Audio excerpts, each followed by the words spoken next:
નમસ્કાર મિત્રો, આપણે અનમોલ ઇંગ્લિશ એપમાં લેવલ 1ના ચેપ્ટર 40માં આપેલ રોજબરોજની વાતચીતમાં ઉપયોગી વાક્યો શીખી રહ્યા છીએ. વિડીયો પૂરો થાય પછી તરત જ અનમોલ એપમાં આપેલ પ્રેક્ટિસ જરૂર પૂરી કરી લેજો. સાથે સાથે પ્રેક્ટિસ કરતા રહેશો તો થોડાક જ સમયમાં તમને ગ્રામરના નિયમો યાદ કર્યા વગર જ સરસ ઇંગ્લિશ બોલતા આવડી જશે. તો ચાલો શરૂ કરીએ.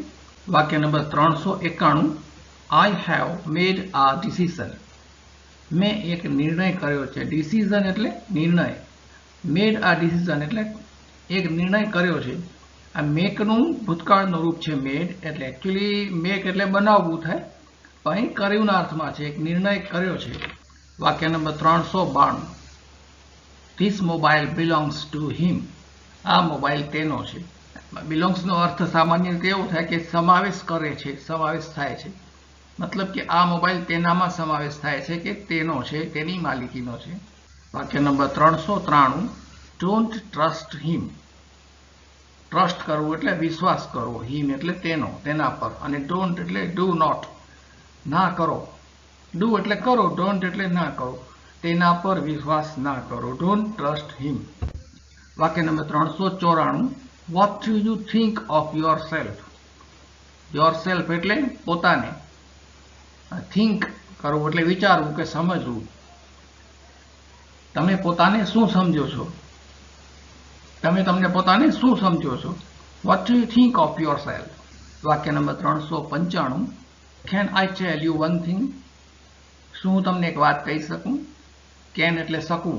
થિંગ એટલે વસ્તુ અથવા કોઈ એક વાત. એક વસ્તુ કહી શકું તમને, કે એક વાત કહી શકું. Can I tell you one thing. વાક્ય નંબર 396. Let me tell you one thing. હું તમને એક વાત કહું. લેટ મી એટલે મને કહેવા દો, મને કરવા દો, મને કહેવા દો.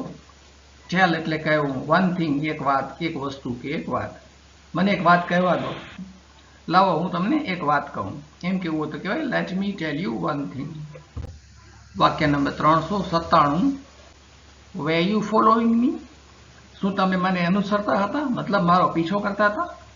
વેર એ આરનું ભૂતકાળનું રૂપ છે. આર યુ ફોલોઈંગ મી એમ હોય તો એનો અર્થ થાય તમે મારો પીછો કરી રહ્યા છો. અને વેર એટલે કરતા હતા. વેર યુ ફોલોઈંગ મી. વાક્ય નંબર 398. વેર યુ ચેઝિંગ મી. ચેઝિંગનો અર્થ પણ એ જ થાય.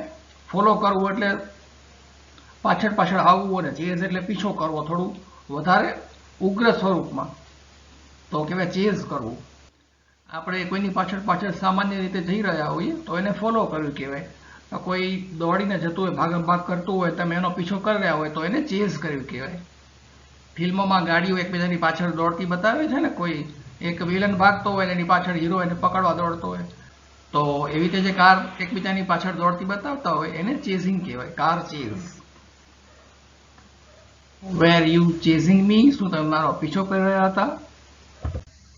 વાક્ય નંબર 399. ડોન્ટ સે એ સિંગલ વર્ડ નાઉ. સે એટલે કહેવું, બોલવું. સિંગલ વર્ડ એક પણ શબ્દ. નાવ એટલે હવે. ડોન્ટ સે એ સિંગલ વર્ડ નાવ. હવે એક પણ શબ્દ બોલશો નહીં. હવે આગળ બોલતા જ નહીં. ડોન્ટ સે એ સિંગલ વર્ડ નાવ. વાક્ય number 400. I don't want any help. મારે કોઈ મદદ નથી જોઈતી. એની હેલ્પ એટલે કોઈ મદદ નથી જોઈતી. એની એટલે કોઈ પણ, હેલ્પ એટલે મદદ. આ સાથે આજનો વિડીયો પૂરો થાય છે.